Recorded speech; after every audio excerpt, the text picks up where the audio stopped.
Hello, good afternoon. First of all, what a privilege to be back on the Rutgers campus. It's very exciting for me to be back and be in the athletic department. It's been a busy day. I started the morning in New York City with Commissioner Jim Delaney. And that was a privilege. The commissioner was very generous with his time. We spent about 90 minutes talking about all the initiatives that are going on in the Big Ten and his passion for Rutgers, his excitement about the Rutgers University. And we talked at length about some of the initiatives that he's bringing up to this corridor. The Big Ten's hope and intent is that we partner up with Maryland and Penn State to really bring all things Big Ten into the New Jersey and New York market. And so we're very excited about the announcement of the Pinstripe Association. Really excited about adding Johns Hopkins and men's lacrosse. Obviously that makes Big Ten lacrosse even more competitive. Really excited about that. And he's got a whole boatload of other things in the hopper that I look forward to him announcing someday soon. So that was fun to spend some time with him and to get integrated into the Big Ten and talk to him a little bit about our Big Ten transition drill and all that. And then I had an opportunity to talk to President Barchi and to talk a little bit about what his charge is and the things that he's going to get done for Rutgers campus. Obviously his charge is enormous. He has a huge task in front of him. It's an awesome opportunity to really continue to elevate Rutgers campus, and that combined with our opportunity to move into the Big Ten really raises the stature of Rutgers University to a whole new level.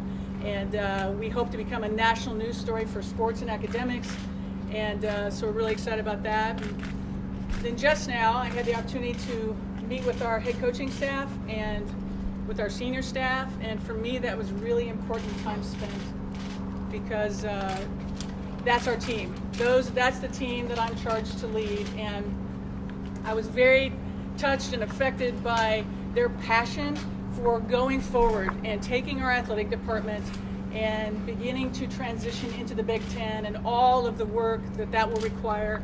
They're ready, they're excited, they've been through a lot, and everyone in that room is passionate about moving forward, as I am passionate about moving forward, because in the end this is entirely about student athletes and creating best-in-class opportunities for those student athletes. And I look forward to getting focused on that starting June 17th. And so I'm really anxious to get to work a week from Monday and start doing a deep dive. And as I said at my press conference, a listening tour so that I know what we're great at and what we can become great at, because the competitive steep hill in the Big Ten is big, as you know. And so we've got our work cut out for us, and it's time to get focused on kids and coaches. I look forward to focusing on what support these coaches are going to need, what support the student athletes are going to need, and how we start getting into the details of that so that we ensure that Rutgers is as nationally competitive and as best in class as student experiences we can create on this campus. We have enormous resources and time, talent, and treasure to make a great experience for young people, and we look forward to doing that. So I appreciate you coming out, and glad to take a few questions. Talk a little bit about or characterize your conversations and whether or not the recent controversies were part of the discussions today. With everyone? With Mr. Delaney for starters, and then the coaching staff? the commissioner and I talked a little bit about it. You know, it's been tough for everybody on campus, and it's been a bout of turmoil, but all of our dialogue is about moving through that and getting back to students and getting back to ensuring that as fast as we can, that every student athlete that comes on our campus really has a best-in-class experience. When I interviewed, I was very affected by the passion of the student athletes. I had a chance to meet with the Student Athlete Advisory Council, and those kids love their Rutgers experience, just adore it. Part of what's been painful for them is that the department's been painted in other ways, when so many of them feel great about being a Scarlet Knight and love representing this university. And for my part, I look forward to getting back to that solely as a focus. Julie, how do you think about your past have affected your ability to do your job moving forward, especially given the reason you were brought in here in the first place? Well, when I interviewed, I talked constantly and extensively about the student athlete experience. And in large part because of the experience I had as a coach.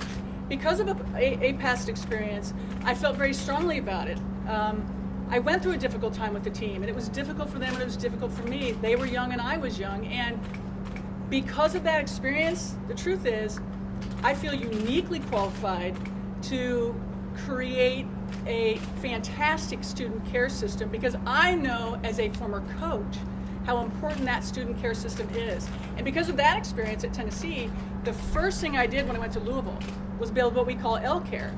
And it's literally the national model for student care. And when I interviewed, I don't think I had a single dialogue with all the constituents that I met with that I didn't talk about that student care program, because I know if you don't have that, students can be in tough spots and coaches can be in tough spots. Just to follow up, could Now- you address More specifically, what happened with the team from your perspective as their coach?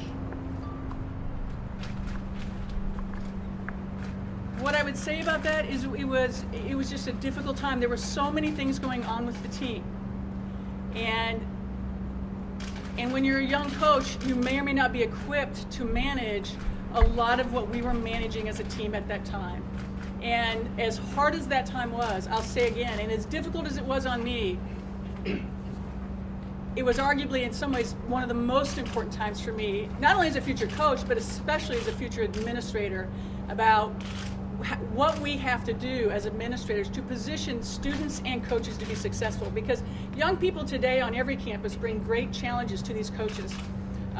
When you're coaching, I just want to get on the court and coach, but it's never that simple. And so what is required today to ensure that students have what they need, that their voice can be heard, that they have portals where they can communicate any concerns they have, where they've got, most importantly, subject matter experts that can deal with anything they're dealing with, is critically important. I don't know how to be successful in an athletic department today without that. And so that lesson of 17 years ago was honestly part of why I felt I was not only very qualified, but arguably uniquely qualified, because I'd been a student athlete, been an assistant coach, been a head coach, and now been an administrator. I've been in every spot that exists in an athletic department, and I understand the challenges, and I've been successful with them, and I had a failure with them, and that failure was really important for me. But are you What embarrassed was said by in that the letter is allegations true? coming to light? Are you embarrassed that they came to light in light of you coming to Rutgers with this cloud over it? It was extremely difficult. As I said in an earlier statement, it was heartbreaking to hear the voices of these people, but I have a 25-year history in college sports.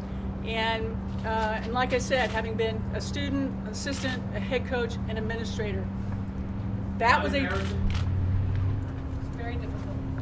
Very difficult, yes. Is what You're they're talking saying about a that you difficult call time them where whores and mistakes alcoholics? made I'm sorry. What? Did you call them whores and alcoholics? That's what the players in '96 say in a complaint letter from the University of Tennessee. And I've already But I responded haven't to that heard it, publicly. ma'am. I'm sorry. What was your response to that? I'm not a name caller. I responded to that.